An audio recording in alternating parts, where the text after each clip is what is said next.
అందరికీ నమస్కారం. స్ఫూర్తి న్యూస్కి స్వాగతం. నేను సంధ్య రాచకొండ. సిద్ధ ఆయుర్వేద వైద్య శిబిరానికి విశేష ఆదరణ లభిస్తోందని మాజీ ఎమ్మెల్సీ పివిఎన్ మాధవ్ అన్నారు. విశాలాక్షి నగర్లోని బీవీకే కళాశాలలో గో ఆధారిత ప్రకృతి వ్యవసాయదారుల సంఘం విశాఖపట్నం వారిచే నిర్వహించిన సిద్ధ ఆయుర్వేద ఉచిత వైద్య శిబిరానికి అధిక సంఖ్యలో అనారోగ్యంతో దీర్ఘకాలికంగా బాధపడుతున్న వారంతా వచ్చి చికిత్స పొంది ఆరోగ్యంతో తిరిగి వెళ్లడం ఆనందదాయకం అన్నారు. ప్రధానంగా శ్రీ గురూజీ జై శ్రీరామ్ హైదరాబాద్ ఆక్యుపెషర్ నిపుణులచే ఈ శిబిరం మొదటిసారిగా నిర్వహించడం జరిగిందన్నారు. సిద్ధ ఆయుర్వేద వైద్యులు శ్రీ గురూజీ జై శ్రీరామ్ మాట్లాడుతూ మానవ శరీరంలోని మలినాలను బయటకు తీస్తే ఆరోగ్యంగా జీవించడానికి ఉపయోగపడుతుందన్నారు. సిద్ధ ఆయుర్వేద మర్మం విధానంతో అనేక రకాల దీర్ఘకాలికంగా బాధపడుతున్న వారందరికీ రోగాలు నయం చేయవచ్చన్నారు. గో ఆధారిత ప్రకృతి వ్యవసాయదారుల సంఘం జిల్లా అధ్యక్షులు దాట్ల సుబ్రహ్మణ్య వర్మ మాట్లాడుతూ అందరూ ఆరోగ్యంగా జీవించాలనే తలంపుతో ఆరోగ్య సమస్యలు ఉన్నవారికి ఈ శిబిరం బాగా ఉపయోగపడుతుందని పేర్కొన్నారు. బుధవారం సాయంత్రం వరకు నిర్వహించే ఈ కార్యక్రమంలో వెన్ను నొప్పి, మోకాళ్ల నొప్పి, కాళ్ళు పీకులు, స్పాండిలైటిస్తో బాధపడుతున్న వారందరూ వచ్చి చికిత్స పొందవచ్చన్నారు. ఈ కార్యక్రమంలో వ్యవసాయ శాస్త్రవేత్త అశోక్ కుమార్, ప్రకృతి రైతు షణ్ముఖరావు తదితరులు పాల్గొన్నారు. స్ఫూర్తి న్యూస్, విశాఖ సిటీ.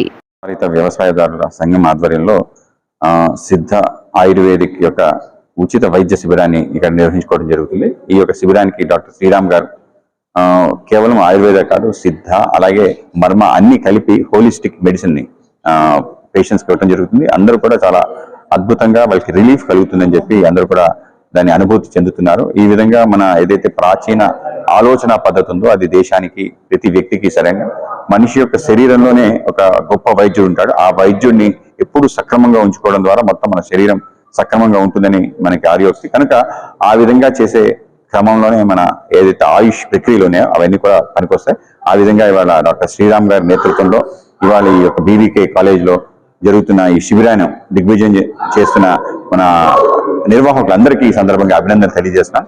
దేశంలో కూడా తప్పనిసరిగా ఆయుర్వేద అలాగే సిద్ధ వీటికి ప్రాశస్త్యం వచ్చే విధంగా మనందరూ కృషి చేయాలి. అందరం కూడా ఏదైతే విదేశీ వైద్యం, ఇంగ్లీష్ వైద్యం ఉందో దాని నుంచి దూరంగా నడవాలి. ఆ విధంగా మన శరీరాన్ని కాపాడుకోవడంతో పాటు ఒక ఆరోగ్యవంతమైన సమాజాన్ని నిర్మాణంలో మనందరూ కూడా భాగస్వాములు కావాలి. అందరికీ నమస్కారం. అసలు మందులు చాలా అవసరం ఉంటే మందు ఇస్తారు, 3 months ఇస్తారు. హార్ట్ పంపింగ్ తగ్గదండి. సింపుల్ మెథడ్ చెప్పాలంటే మా ఇక కొద్దిగా దిగి చెప్పిన లాంగ్వేజ్ ఏంటంటే this is one type of the plumber work. లోపల మలినం చేకూరితే దాన్ని పక్కకు జరిపేస్తే ఇవన్నీ తన ప్రయత్నం చేస్తుంది.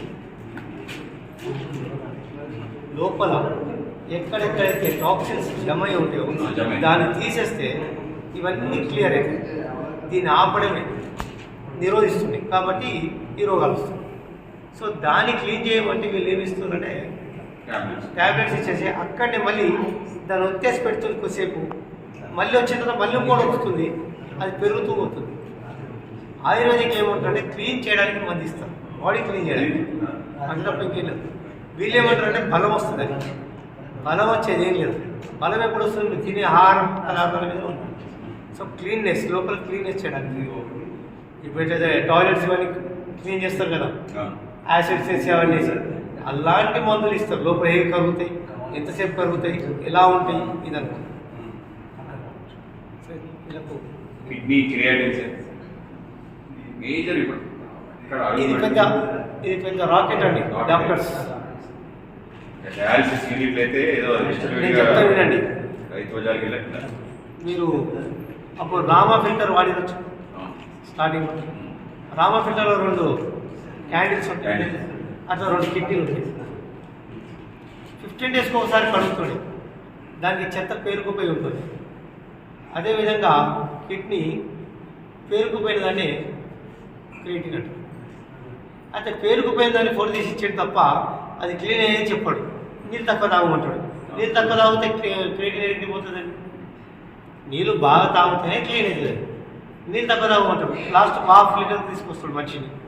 ఇక అటువంటిప్పుడు ఇంకా వాడికి ఎడికైతే 2 కిడ్నీలు ఉంటాయి. తాగితే ఉండిపోతుంది బాడీలో, ఫ్లూయిడ్స్ చేరిపోతుంది. ఏమైపోతాయండి నాకు అర్థం కాదు. ఏ డాక్టర్ చెప్పాడు? ఎంత పిచ్చోడాడు అందరూ బాగా ఆలోచించండి. టాప్ డాక్టర్స్ ఇప్పుడు యశోద, యశోదని అపోలో యశోద ఇవన్నీ ఒకటే. అట్టి పనులు కొనుక్కున్నప్పుడు అందరూ ఒకటే రేట్ పెట్టుకొని కూర్చుంటే భయపెట్టుకొని కూర్చుని వీళ్ళంతా. Please like, share, subscribe our channel.